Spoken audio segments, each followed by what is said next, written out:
September 9-ാം തീയതി രാത്രിയിലെ Madras central jail. Indian സ്വാതന്ത്ര്യ സമരത്തിന്റെ ഭാഗമായി പ്രവർത്തിച്ചതിന്റെ പേരിൽ ബ്രിട്ടീഷ് സൈന്യം പിടികൂടിയ ഏതാനും പോരാളികളെ തൂക്കിലേറ്റാൻ പോകുന്നതിന്റെ തലേ ദിവസം പിറ്റേന്ന് തൂക്കിലേറ്റപ്പെടാൻ പോകുന്ന 26 വയസ്സുള്ള മലയാളിയായ ഒരു മുസ്ലിം യുവാവ് തടവറയിലിരുന്ന് തന്റെ പിതാവിനും സഹതടവുകാരനായ സുഹൃത്തിനുമായി ഓരോ കത്തുകൾ എഴുതുകയാണ്.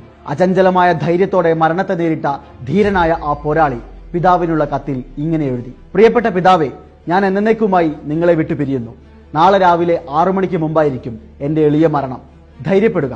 അതെ, റംസാൻ മാസത്തിലെ 7-ാം തീയതി വെള്ളിയാഴ്ച രാവിലെ 5 മണിക്കും 6 മണിക്കും മധ്യേ ഞാൻ മരിക്കുന്നു. വന്ധ്യനായ പിതാവേ, വാത്സല്യനിധിയായ ഉമ്മ, ഏറ്റവും പ്രിയപ്പെട്ട സഹോദരി സഹോദരന്മാരെ, എനിക്കൊരാശ്വാസ വചനവും നിങ്ങളോട് പറയാനില്ല.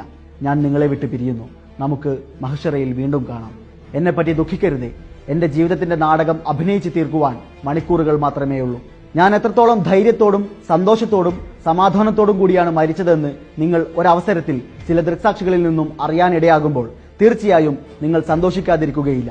തീർച്ചയായും അഭിമാനിക്കുക തന്നെ ചെയ്യും. തന്റെ സഹപോരാളിക്ക് എഴുതിയ കത്തിൽ ആ ധീരൻ ഇങ്ങനെ കൂടി എഴുതി: നമ്മുടെ മരണം മറ്റനേകം പേരുടെ ജനനത്തിന് വഴിയൊരുക്കും.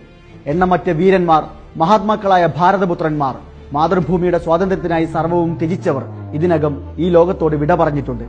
അവരോട് താരതമ്യപ്പെടുത്തിയാൽ നമ്മൾ പൂർണ്ണചന്ദ്രന്റെ മുമ്പിൽ വെറും മെഴുകുതിരികൾ. ഉന്നതമായ മൂല്യബോധങ്ങളുടെയും അളവറ്റ ദേശസ്നേഹത്തിന്റെയും അണപൊട്ടിയൊഴുകുന്ന ഈ 2 കത്തുകൾ ചരിത്രത്തിന് സമ്മാനിച്ച് പിറ്റേന്ന് പുലർച്ചെ നിശ്ചയദാർഢ്യത്തോടെ അയാൾ തൂക്കുമരത്തിലേക്ക് നടന്നു നീങ്ങി. അവസാനമായി വല്ല ആഗ്രഹവുമുണ്ടോ എന്ന് ബ്രിട്ടീഷുകാർ ചോദിച്ചപ്പോൾ മറുപടിയായി പറഞ്ഞു: നിങ്ങൾ ഇന്ത്യൻ ജനതയെ ഹിന്ദുവെന്നും മുസൽമാൻ എന്നുമുള്ള തരത്തിൽ ഭിന്നിപ്പിക്കുകയാണ്.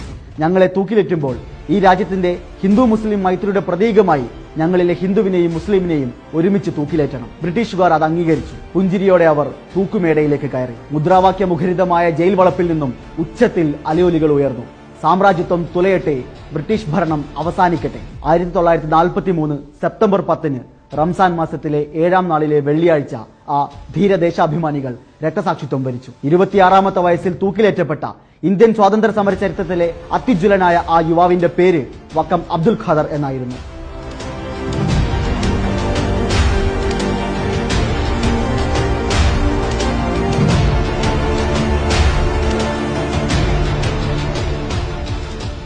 സ്കൂളുകളിൽ നാം പഠിച്ച സാമൂഹ്യ പാഠപുസ്തകങ്ങളിൽ വക്കം അബ്ദുൽ ഖാദർ എന്ന പേര് നാം കണ്ടില്ല.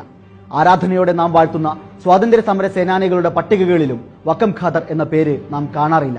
അദ്ദേഹത്തിന്റെ പേരിൽ ചരിത്ര സ്മാരകങ്ങളില്ല, റോഡുകളില്ല, കെട്ടിടങ്ങളില്ല. ഓർമ്മദിനങ്ങൾ ആചരിക്കാൻ